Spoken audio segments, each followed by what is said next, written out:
Welcome back to the Made2Homeschool Podcast. My name is Brandon, and my wife and I are the founders of Made2Homeschool.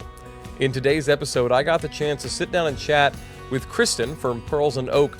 She's another one of our contributors over at Made2Homeschool, and she's a first-generation homeschooler to one 7-year-old daughter. Being a first-generation stay-at-home homeschool mom to one child has given their family its own share of challenges, and we did get a chance to talk about that today in our conversation, but she says she's enjoyed learning to love where God has placed her and how he's using her in this season. In this episode, especially if you're watching on video, you'll be able to tell that at one point things got pretty emotional for her. And what I loved hearing was the value that she'd taken away from her being a part of this community that she helps us lead. Now, if you haven't experienced that yet, if you don't know what that's all about, we have a free 7-day trial of our premium plan.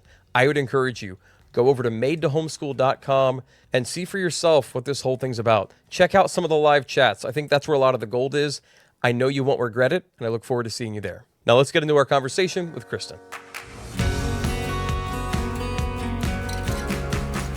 Kristen, thank you so much for making time for this today. I've been looking forward to the conversation, and we're going to get into some deeper things about you and your family and what makes your homeschool situation unique. But I would love if you would just start us out with kind of how you guys arrived at homeschool being the right choice for you and your family. Sure. Yeah. So we definitely didn't anticipate homeschooling, as I think most families. I originally was working from home till my daughter was around 5 or 6 months. The company said, hey, we actually need you to come back to the office. And it's about an hour and 15 minutes from my house. So my husband and I just over the weekend made the decision. It wasn't worth it for me to return back to work. And so we were just winging it until it was time for our daughter to go to school. And then we were just going to kind of see where the Lord led us, which then turned into the Lord leading us to homeschool. I will never forget the first person who really ever kind of talked to me about homeschooling or mentioned it to me was actually one of my husband's cousins, who has now become a very, very dear friend of mine. And she was trying to convince me, I guess you could say, but she was just kind of encouraging me in homeschooling and saying, she said, you've taught her how to walk, you've taught her how to eat, you've taught her everything she knows this far. Who says you have to stop teaching her? And you're able to teach her to read and math and all of that stuff. And so that was kind of the very first light bulb moment. And then it was a series of events from there. And eventually I just, I said, obviously God is laying this down in front of me. He's making it very, very clear. And so we're just going to try it and see what happens. And how old was your daughter? Because is she 7 or 8 now? She's 7. She's 7. And how old was she when you guys were kind of processing this decision? Was this like preschool age? Was it kindergarten? Yeah, preschool. She was around 3, and I was starting to get this itch of I probably need to go back to work. And I was just feeling this tug of I don't want to go to work, but I also don't want to stay home, which I think is a very real struggle for moms at times. I grew up in a family environment that was very much, I was raised with a single mom. And so it was very much, independent woman driven. And so it was kind of a battle between the two. And my husband very much encouraged me that, I could be home. He would make sure that things were taken care of so that I could be home. And that was his preference. But obviously he would have done, kind of whatever it was that I thought was the best choice. But yeah, it was around preschool. I had made a couple of appointments with a daycare or, kind of some preschools in our area. And just walking around them, that was the eye opener. I was like, I cannot do this. I just can't do it. So that's when I really made the commitment of, I don't know what this looks like. I have no idea what I'm doing, but we're just going to go for it. That's awesome. I know that, we've talked before about how, you've got an only at home, and I want to ask more questions about that. But I'm Mhm. curious, one of the things I don't think we've discussed a lot is, and I find there's a lot of really interesting diversity in how people decide on this, kind of what your educational approach is. I don't know anybody who does like a pure anything as far as like their homeschool style. They'll be like, oh, I'm Charlotte Mason, but they're eclectic. Like, oh, I'm classical, but you're kind of eclectic. Everybody's mixed up. Everybody's got a mix of things they do. How is that different with an only? Maybe I'll get to that, but first, how'd you get to what is your educational approach, and how'd you arrive at that decision? Well, here's the thing. I don't really know what our approach is, because we just learn. And so as I have gotten more into homeschooling and I've watched more videos and things, it would appear as though we are more of an interest-led learning. And unit studies are super heavy. We love those. And eclectic. Honestly, I think everyone is a little bit eclectic and they kind of lean maybe a little more towards those, the other types of homeschooling approaches. But my thought for my daughter was, especially at her younger age, what do you want to learn about? And then let's make that fun and let's just learn about that, because she's so young now that everything is cool and everything is exciting. So let's just go based off of what she feels like right now. And we're going to stay there again, because I don't really know what I'm doing. And so as long as it's cool for her, it works for me. And that's kind of how we approach it at this point. So we are gonna have both of our kids home very soon, but before our son comes home after the Christmas break to homeschool, I'll have my daughter. She is 4, Mhm. Kristen. I don't know what I'm doing. So what? Like, I've got a 4-year-old now. She's in like this junior kindergarten program, so she's in the middle of learning to read. Like, she's learning. So Uh-huh. we're gonna keep that up. We got a book. I think you were part of that conversation maybe at some point. Yep. But like, tell me about your process, like in that stage for Tinsley, like teaching her to read. What was that like for you? What do I need to know? What am I doing, Kristen? Help me. You're going to do the same thing you've been doing. You're just going to do it a lot more Okay. and a lot more often. And really, I think, so I've not had the experience of taking a child from a school environment and bringing her home, right? My daughter has always been home. However, I have been through those seasons, right? And so my biggest encouragement to you is spend time being home and getting to know her. What is she really like as a student? What does she really want to learn? Does she prefer to learn to read on the couch? Does she Mm. want to sit in the dining room? What does scheduling look like? Where can you fit in the time to sit with her to learn to read for 10 minutes? Does that work better in the morning while you're, drinking coffee, kind of getting the day started? Is it better at lunchtime when everyone's already at the table? Really spend more time on figuring out the dynamics of your home versus the actual skill of reading. That will come with time. Obviously, she's in it now, so you want to make sure that you're kind of keeping up with that, but don't stress it so much, because it's going to be a big adjustment for everyone. And be prepared for the things that happen when a child requires adjustment. So all the things that can happen, right? So we may have attitude things that happen. We may have different, she's going to be needing to eat at different times or not needing to eat, or now she's home so she wants more snacks. I have to feed her? So like all of those. Well, you do. Okay. Yes.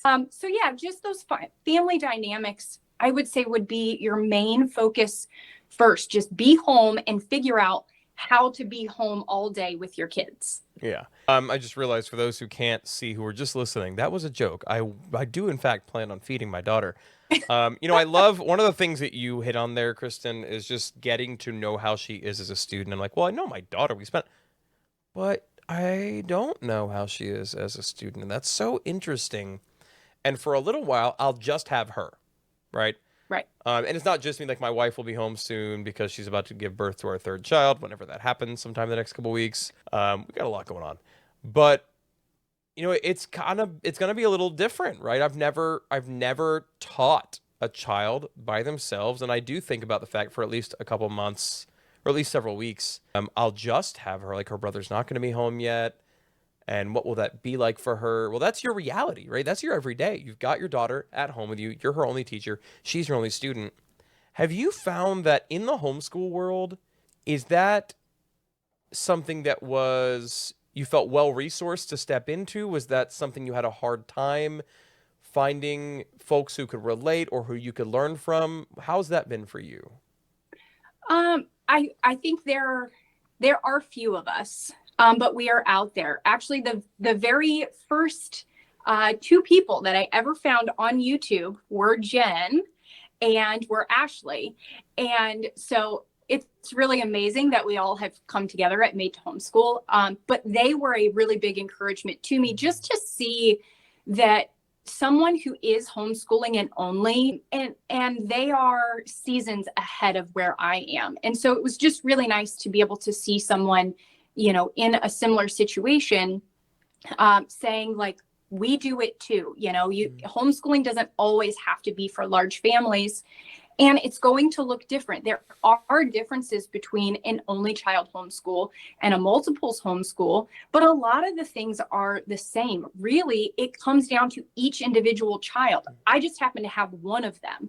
Whereas, those that have multiples, they've got 3, 4, 5 kids that they're still trying to get that individualized learning. So there are differences and there are challenges among both options, but it was one of those things. Once I made the decision, I was committed. I knew that's where the Lord had me. And so we were just going to figure it out, whatever that looked like. And so you felt like God was in the thing. That leads to another thing I'm curious about. How do you, and I don't know if this is different as a parent of an only homeschooler or not, but how do you incorporate your faith into your homeschool rhythm? What does that look like for you guys? Oh man, it's everywhere, really. And I can't say that there's one particular thing, because I very much believe that it's how you live your life. And so incorporating our children into that, some practical things that we do. My daughter does have a Bible curriculum that she does on her own. So she does that in the morning. And then I also have my own personal Bible time. And so we're doing our personal Bible studies at the same time. So she's seeing that reflected in Mom, which I think is very valuable. There have also been times where Mom needs a minute. You have those moments where Mom needs a minute. And so I will tell her, Mom needs a minute. I'm going to go into my room and I'm going to pray for a few minutes and I'm going to cool down and I'll be back. And I encourage her to do the same thing if necessary, depending on what the situation is. I want her to know that it's not a right before bed, right before eat. God is very much in all parts of our lives. Obviously, our curriculum has things, Bible and verses and things like that in it. But I just try and really live it out in our home. Kristen, can I ask which Bible curriculum you're using? It's called More Than Words. Okay. And it's by Rebecca Spooner. I think I got it. Where did I get it from? Maybe on Master Books is where I ordered it from. You can get it a couple different places. Cool. I also love that you talked about just her getting to see your example of you doing it. It's so funny. I think, the statement more is caught than taught, I think is so true. Like our kids watch us and they're learning not more from what we're doing than what we're saying we should be doing. Right. I think that's really huge. You've been doing it for how long now? How many years? Well, I knew you were going to ask me this. I should have prepared my answer. So no. we just finished year 3. Friday just finished, like just a couple of days ago. Okay. So you've been doing it for 3 years. The reason I asked, that's a few years of experience. In those 3 years, what has been for you your greatest hurdle in the homeschooling journey? Oh man, greatest hurdle, building a relationship. Because I think that so often whether your child is public schooled or homeschooled or whatever that dynamic looks like, there's so much pressure put on actual education, the sitting down and the doing of the books and the paperwork and the reading and all of that stuff, that we often miss the building of the relationship. And I hear people say that, but I don't often hear people tell me how to do that, right? How do I build that relationship? If you take someone who has graduated their 3 children and say, yes, we have fantastic relationships. Okay, but what did you do when they were 6 and 7 that helped create those? And I've gotten a little bit of those from Made2Homeschool. Anna has really helped me a lot with that. Love her for it. But it's really that, like, building the relationship. I want to, I can look in the future and I can see my daughter and I doing this fun thing together, or every year we do these things. And so just trying to keep those things in mind and build a friendship with her that's also still very much a parent-child relationship, because I think there has to be that good balance, right? You can't be too much of a friend that you're not a parent, and vice versa. So that's been the hardest part. Well, and I will interject here. I think, when we got to visit and get to meet your family and hang out with you guys for a little bit, I've told you this already, but I was so thoroughly impressed by your little girl. She was super, like, this is the only word I can think of, adroit. Like, she was very good at just talking to new people. She wasn't weird about it. And so many at 7, how many kids are just super awkward around new people? She wasn't like scary intense either. She was just like, "Hi, I'm Tinsley," and she welcomed our kids, and she was super kind and respectful. And so whatever you're doing, Kristen, I just want to say it's working, and it's obvious. And I just want to commend you as a parent.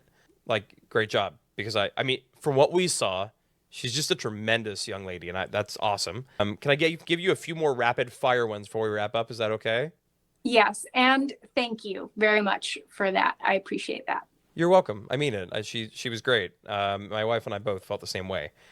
Plus, she wrote me a note, which is super cute, and I love that. That was cool. She did the picture. Yes, it was super cute. They love and Made2Homeschool, and I will come back to Made2Homeschool in a second here, because I do have some questions about that. Okay. But next one, though, is going to be, we talked about the biggest hurdle. What about on the positive side? In those 3 years of homeschooling, what has been your greatest unexpected blessing? Doing life together, doing hard things, and really walking alongside my daughter and guiding her through a lot of those things. And really the growth in me as a wife and as a mother. Like I said, I came from, my mom was a single mom. And so I just didn't have the role model in the sense of, a wife and a mom at home or anything like that. And so it's really been, I've had to really figure it out on my own. Now, my mother is great, right? Love her. She's phenomenal. But she just doesn't understand some of the things, that I go through as a stay-at-home homeschool mom, because she doesn't know what that's like. And so really my growth and being able to facilitate what I hope is a peaceful and enjoyable home for my family.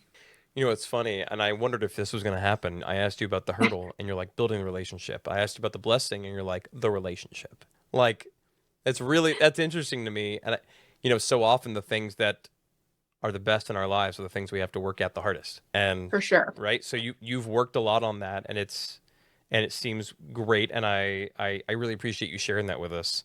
Okay, I will shift a little bit to Made2Homeschool stuff real quick. Okay. I'm just curious, and I've started asking this when we have a contributor, on what has been the thing that you have loved to see the most? Like, what is one thing you saw in Made2Homeschool that's been your favorite thing you've seen so far, or that you've experienced? That's a hard one. Like, within the actual community? Like in the community, an interaction or something that you went, yeah, okay, I'm in the right place.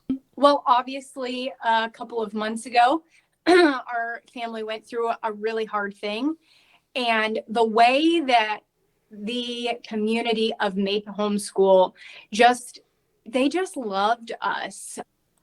We got cards and we got flowers and I got plants and just so many things, and I felt so covered in prayer that for the first time in my life, I legitimately had people coming up to me and saying, I don't know how you're okay.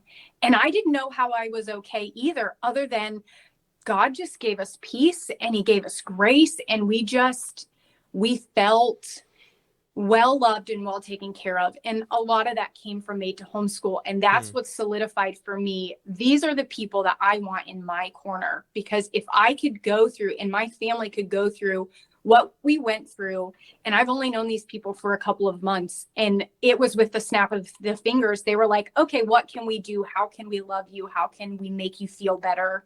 And just covered me in prayer. Wow. Thank you, Kristen. I'm going to take a second.